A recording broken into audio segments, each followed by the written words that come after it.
Good afternoon students.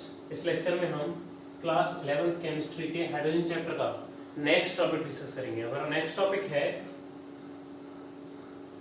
Hydrolysis reaction of water. Hydrolysis reaction of water, हम यहाँ पर water की हाइड्रोलिसिस रिएक्शंस को चेक करेंगे। इस टॉपिक को हम एनसीईआरटी बुक के अकॉर्डिंग ही करेंगे। देखिए, due to high dielectric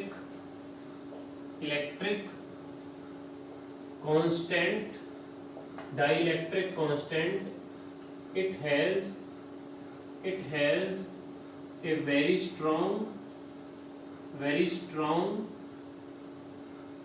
hydrating tendency. देखिए फर्स्ट लाइन में क्या लिखा हुआ है, due to high dielectric constant, water का जो डाइलेक्ट्रिक कांस्टेंट है वो ज्यादा है। ठीक है, due to high dielectric constant, dielectric constant के ज्यादा होने के कारण it has a very strong hydrating tendency, इसकी जो हाइड्रेटिंग टेंडेंसी है वो बहुत स्ट्रॉन्ग हो जाती है। ठीक है, उसके बाद देखिए, it dissolves many ionic compounds। इस लाइन में कहा गया है it dissolves many ionic compounds, बहुत सारे आयनिक कंपाउंड्स को वाटर डिसॉल्व कर देता है। ठीक है, अपने अंदर डिसॉल्व कर लेता है। उसके बाद however certain covalent and some ionic compounds are hydrolyzed in water। Next line में क्या कहा गया है, however certain covalent and some ionic compounds are hydrolyzed in water। इन्होंने कहा है कि इससे पहले लाइन में कि बहुत सारे आयनिक कंपाउंड्स को तो वाटर डिसॉल्व कर लेता है। however यद्यपि certain covalent and some ionic compounds, कुछ कोवेलेंट और कुछ आयनिक कंपाउंड्स को भी वाटर हाइड्रोलाइज्ड करता है। इसके लिए हम इसमें कुछ एग्जांपल्स देखेंगे जो एनसीईआरटी बुक में गिवन है। देखिए एग्जांपल्स है हमारे पास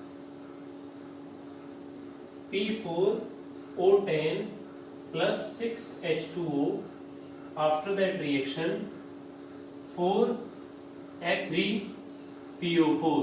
यहाँ पर देखिए फर्स्ट एग्जांपल है जिसमें फास्फोरस ऑक्साइड की वाटर के साथ रिएक्शन हुई है और इस फास्फोरस ऑक्साइड को हमने हाइड्रोलिसिस किया है। हाइड्रोलिसिस होने के बाद यहाँ पर एक एसिड बन गया है, हमारे पास एक एसिड फॉर्मेशन हो गया है। तो इस तरह से हमने फास्फोरस ऑक्साइड को हाइड्रोलिसिस कर दिया है। उसके बाद सेकंड एग्जांपल है, ये फर्स्ट हो गया, और सेकंड है SiCl4 plus 2H2O, after that reaction SiO2 plus 4HCl। यहाँ पर देखिए सिलिकॉन टेट्राक्लोराइड की रिएक्शन जब वाटर के साथ हुई तो यहाँ पर हमने सिलिकॉन टेट्राक्लोराइड की हाइड्रोलिसिस प्रोसेस की है। ठीक है, जिसके बाद यहाँ प्रोडक्ट क्या बना है, silicon dioxide plus hydrogen chloride. ठीक है, तो यहाँ पर ये दोनों ही रिएक्शन इस बात को शो कर रही हैं कि वाटर एक सॉल्वेंट की तरह बिहेव करेगा। आप देखिए वाटर ने फास्फोरस ऑक्साइड को भी डिसॉल्व कर लिया है और यहाँ पर इस वाटर ने सिलिकॉन टेट्राक्लोराइड को भी डिसॉल्व कर लिया है। हम जानते हैं कि कार्बन के बाद सिलिकॉन, देखिए कार्बन कंपाउंड्स जितने भी होते हैं, कार्बन कंपाउंड्स किस नेचर के होते हैं, कोवेलेंट नेचर के, ठीक है, कोवेलेंट नेचर के रहेंगे। तो इस तरह से कार्बन के बाद कौन आता है, सिलिकॉन। तो डाउन द ग्रुप क्या होगा, down the group covalent character decrease तो होगा लेकिन सिलिकॉन में कुछ ना कुछ कोवेलेंट कैरेक्टर पाया जाएगा। यहाँ पर ये आयनिक कंपाउंड है लेकिन समवट कुछ ना कुछ कोवेलेंट कैरेक्टर यहाँ पर प्रेजेंट रहेगा। तो यहाँ पर जैसा लाइन में लिखा हुआ है सर्टेन सर्टेन कोवेलेंट कंपाउंड्स, यहाँ पर कोवेलेंट की बात आई है तो कोवेलेंट कंपाउंड्स भी यहाँ पर हाइड्रोलाइज्ड हो जाएंगे। तो SiCl4 जब वाटर में डिसॉल्व होगा तो क्या बनाएगा, silicon dioxide and hydrogen chloride. 4 मूल यहाँ पर क्या बना है, हाइड्रोक्लोरिक एसिड। ठीक है, थर्ड एग्जांपल देखिए। थर्ड एग्जांपल है हमारे पास AlN aluminium nitride plus 3H2O after that reaction NH3 plus AlOH3।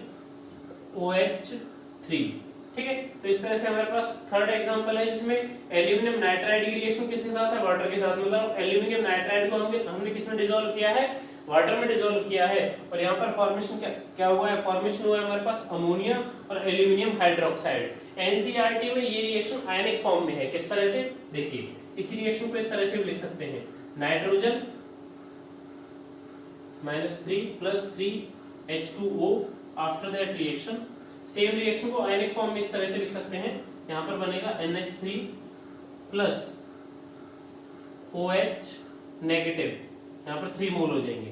तो यहाँ पर ये जो हमारी न्यूट्रल रिएक्शन है aluminium nitride plus water after that reaction ammonia and aluminium hydroxide, इसी को अगर हम आयनिक फॉर्म में लिखेंगे तो N3 negative plus 3H2O after that reaction ammonia plus 3OH1 negative. ठीक है, तो यहाँ पर भी इस एल्यूमिनियम नाइट्राइड को जब हमने वाटर में डिसॉल्व किया तो वाटर ने इसको भी अपने आप में डिसॉल्व कर लिया और यहाँ पर फॉर्मेशन क्या हुआ, अमोनिया एंड एल्यूमिनियम हाइड्रोक्साइड। तो इस तरह से ये जो पूरा पैराग्राफ है किसके लिए है, hydrolysis reactions of water. Water की हाइड्रोलिसिस रिएक्शंस किस तरह से होती हैं। तो हम वाटर की नेक्स्ट प्रॉपर्टी को डिस्कस करेंगे। नेक्स्ट प्रॉपर्टी है हमारे पास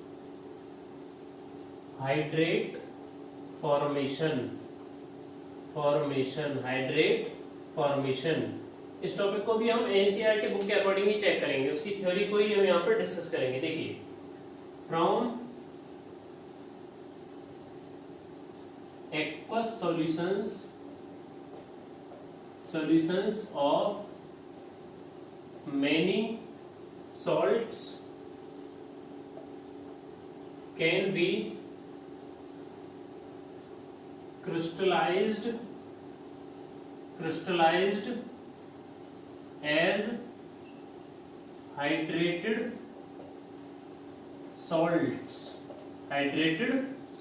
फर्स्ट लाइन क्या है, from aqueous solutions.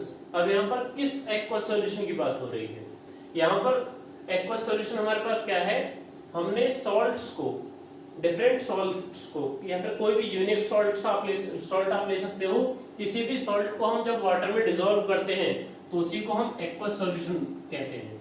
Aqueous solution यहाँ पर कौन सा है, सॉल्ट सॉल्यूशन। सॉल्ट सॉल्यूशन को यहाँ पर क्या कहा गया है, एक्वस सॉल्यूशन। ठीक है, aqueous solution of many salts can be crystallised. Can be crystallised का मतलब समझिए, यहाँ पर हमने क्रिस्टलाइजेशन प्रोसेस पढ़ी है। क्रिस्टलाइजेशन प्रोसेस में हम क्या करते हैं, हम सॉल्ट्स को क्रिस्टल फॉर्म में कन्वर्ट करते हैं, जहां पर वाटर मॉलिक्यूल उसे हाइड्रेट करते हैं। वाटर मॉलिक्यूल उसे हाइड्रेट करते हैं, मतलब एसोसिएशन होता है किसका, वाटर मॉलिक्यूल्स का। वाटर मॉलिक्यूल्स का एसोसिएशन होता है। तो कैन बी क्रिस्टलाइज्ड, हम उस एक्वस सॉल्यूशन जो हमारे पास सॉल्ट सॉल्यूशन है उसको क्रिस्टलाइजेशन प्रोसेस से क्रिस्टलाइज्ड कर सकते हैं एज हाइड्रेटेड सॉल्ट। और फिर वो सॉल्ट कैसा हो जाएगा हमारे पास, हाइड्रेटेड सॉल्ट, मतलब उसमें वाटर मॉलिक्यूल क्या हो जाएगा, जुड़ जाएगा, एसोसिएट हो जाएगा। ठीक है, नेक्स्ट लाइन क्या है हमारे पास, सच एन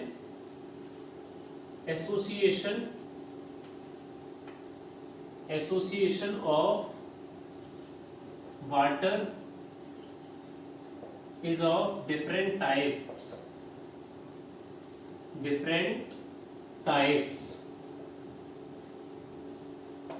अब यहां पर कहा गया है सच एन एसोसिएशन। एसोसिएशन का मतलब क्या होता है, इकट्ठा होना। ठीक है, अब यहां पर आपको बताया गया कि वाटर मॉलिक्यूल किसके साथ जुड़ जाएगा, सॉल्ट के साथ। ठीक है, सॉल्ट के साथ जुड़कर एक क्रिस्टल फॉर्म होगा, क्रिस्टलाइजेशन प्रोसेस के अकॉर्डिंग। ठीक है, और उसी को हम क्या बोलेंगे, हाइड्रेटेड सॉल्ट, जहां पर वाटर मॉलिक्यूल उसमें ऐड होंगे सॉल्ट में। ठीक है, अब ये जो एसोसिएशन हुआ है, वाटर का जो एसोसिएशन हुआ है, ये डिफरेंट टाइप का होता है। डिफरेंट टाइप्स का होता है। फर्स्ट हमारे पास क्या है, फर्स्ट है coordinated coordinated water, coordinated water. यहाँ पर हम चेक करेंगे कि सॉल्ट के साथ, जो हमारे पास सॉल्ट है उसके साथ कोऑर्डिनेट बॉन्ड के थ्रू वाटर अटैच होता है। ठीक है, तो इसके लिए एग्जांपल है हमारे पास chromium H2O whole 6 bracket close E positive 3Cl 1 negative. ठीक है, तो ये हमारे पास हो गया एक कोऑर्डिनेट कंपाउंड। कोऑर्डिनेट कंपाउंड हो गया जहां पर ये जो वाटर मॉलिक्यूल है, आपको इसे समझिए, ये जो वाटर मॉलिक्यूल है ये सेंट्रल एटम क्रोमियम के साथ कोऑर्डिनेट बॉन्ड के थ्रू जुड़ा हुआ है। किस बॉन्ड के through? Coordinate bond, coordinate bond. यहाँ पर जो लिंकेज है वो कौन सी है? Coordinate linkage. कोऑर्डिनेट बॉन्ड के थ्रू ये वाटर यहाँ पर जुड़ा हुआ है, तो इसलिए हम क्या कहेंगे इसे? Coordinated water, coordinated water. Second example क्या है हमारे पास? सेकंड एग्जांपल है इंटरस्टिशियल वाटर, इंटरस्टिशियल वाटर। देखिए, इंटरस्टिशियल वाटर के लिए एग्जांपल देखते हैं जो एनसीईआरटी बुक में हमें गिवन है। बेरियम क्लोराइड डॉट 2H2O, ये हमारे पास एग्जांपल है किसके लिए? सेकंड इंटरस्टिशियल वाटर के लिए। देखिए, इंटरस्टिशियल का मतलब क्या होता है? इंटरस्टिशियल का बहुत सिंपल मीनिंग होता है, अगर मैं यहाँ पर बेरियम क्लोराइड की बात करूं कि ये हमारे पास फर्स्ट जो ये एटॉमिक फॉर्म में आपको यहाँ दिखाई दे रहा है, ये एक स्फीयर है किसके लिए? बेरियम क्लोराइड के लिए। ये बेरियम क्लोराइड का सेकंड स्फीयर है, ये थर्ड स्फीयर है और ये फोर्थ स्फीयर है। तो यहाँ पर जो वेकेंट स्पेस है इसी को क्या बोलते हैं? वॉइड या फिर इंटरस्टिशियल साइट, इंटरस्टिशियल साइट। ठीक है, ये पता लग गया। ये हमारे पास फर्स्ट मॉलिक्यूल है किसका? बेरियम क्लोराइड का, ये सेकंड, ये थर्ड और ये फोर्थ। तो यहाँ पर जो इंटरस्टिशियल साइट यहाँ फॉर्म होगी, यहाँ पर जो इंटरस्टिशियल साइट प्रेजेंट है, इस इंटरस्टिशियल साइट में ये वाटर मॉलिक्यूल जंप कर जाएगा, मतलब यहाँ इस इंटरस्टिशियल साइट को ये वाटर मॉलिक्यूल ऑक्यूपाई कर लेगा, ऑक्यूपाई कर लेगा। इसलिए क्योंकि ये जो वाटर मॉलिक्यूल इंटरस्टिशियल साइट में है, इसलिए इसे क्या बोलेंगे? Interstitial water, interstitial water. Third example देखिए, थर्ड एग्जांपल है हमारे पास hydrogen, hydrogen bonded water, hydrogen bonded water. Hydrogen bonded water के लिए एग्जांपल हमारे पास बहुत सिंपल है। देखिए, एग्जांपल हमारे पास CuH2O 4 bracket close SO4 2 negative, और यहां पर ये हो जाएगा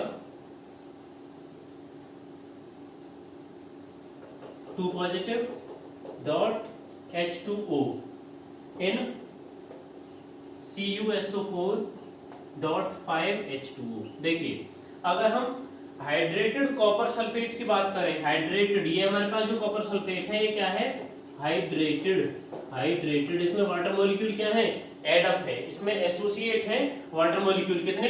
5 मॉलिक्यूल्स ऑफ वाटर। लेकिन अगर हम यहाँ पर इस कंपाउंड को चेक करें कि इसमें डायरेक्टली जो वाटर मॉलिक्यूल है वो कौन कौन से बॉन्ड द्वारा यहाँ पर अटैच है, तो देखिए ये जो 4 वाटर मॉलिक्यूल्स यहाँ पर आपको शो हो रहे हैं सेंट्रल मेटल के साथ, तो ये आप पहले भी देख चुके हो, ये कोऑर्डिनेट बॉन्ड के थ्रू यहाँ पर अटैच है। ये जो कोऑर्डिनेट बॉन्ड यहाँ पर फॉर्म हो रहा है, इसी तरह से इस H2O मॉलिक्यूल के साथ इस कॉपर का कोऑर्डिनेट बॉन्ड फॉर्मेशन होगा। लेकिन अगर हम इसकी बात करें, ये जो बाहर SO4 2 नेगेटिव है, SO4 2 नेगेटिव, और ये जो 1 मोल है किसका? वाटर मॉलिक्यूल, ये जो 1 वाटर मॉलिक्यूल है ये इस SO4 के साथ किस तरह से जुड़ा होगा? हाइड्रोजन बॉन्ड के थ्रू, हाइड्रोजन बॉन्ड।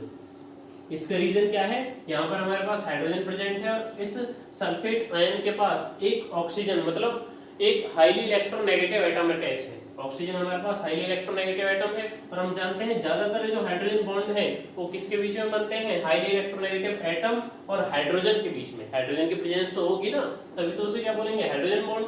तो यहाँ पर जो हाइड्रोजन बॉन्ड फॉर्मेशन होगा वो यहाँ आउटसाइड कोऑर्डिनेशन स्फीयर, ये जो स्फीयर है हमारे पास कोऑर्डिनेशन स्फीयर, इससे बाहर होगा हाइड्रोजन बॉन्ड फॉर्मेशन, ना कि अंदर। अंदर कौन सा बॉन्ड फॉर्मेशन होगा? Coordinate bond formation. ठीक है, तो इस तरह से हमने डिफरेंट टाइप को यहाँ पर चेक कर लिया है। एसोसिएशन ऑफ वाटर, वाटर के एसोसिएशन के लिए डिफरेंट टाइप्स को चेक किया है। फर्स्ट क्या है, कोऑर्डिनेटेड वाटर, सेकंड क्या है, इंटरस्टिशियल वाटर, एंड थर्ड क्या है, hydrogen bonded water.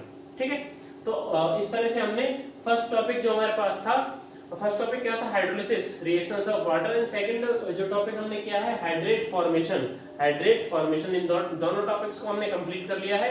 I hope कि आपको एनसीईआरटी के जो दोनों पैराग्राफ्स हैं वो ढंग से समझ में आए होंगे। अगर उनमें कोई डाउट है तो आप कमेंट सेक्शन में पूछ सकते हैं।